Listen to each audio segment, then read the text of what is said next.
Exercice 15. Trouver les conditions satisfaites par A1 jusqu'à AN sous lesquelles A1 jusqu'à N est inversible et trouver son inverse. Donc, on veut trouver une condition pour A1, A2 jusqu'à N de telle façon que la matrice diagonale formée par A1, A2 jusqu'à N, ce sont les termes de la diagonale de cette matrice, soit inversible. Donc, on va noter par cette matrice-là D.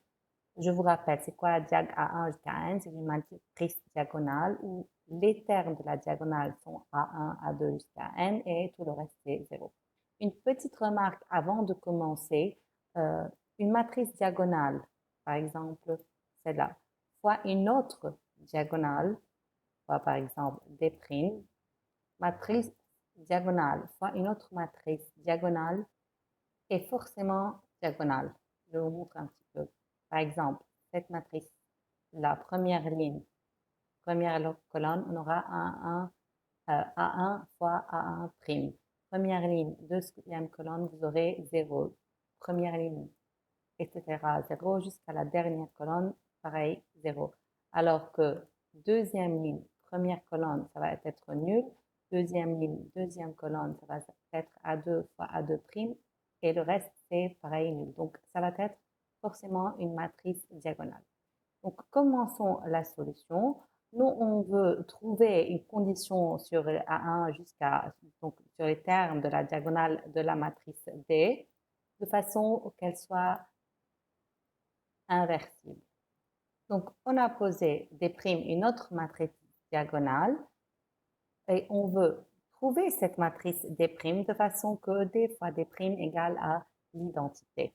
Donc, c'est pour cela D', elle doit être une matrice diagonale parce que D est diagonale et l'identité, elle est aussi une matrice diagonale. Je vous rappelle si vous avez oublié. Ça, c'est IN. Les termes de la diagonale, chacun d'eux est 1 et tout le reste, c'est 0. Donc, on va trouver ce D'. D fois D', c'est égal à l'identité. Donc, le produit de ces deux matrices-là doit être égal à l'identité. Donc, maintenant, si vous faites première ligne, première colonne, vous aurez A1 fois A1', ça doit être égal à 1.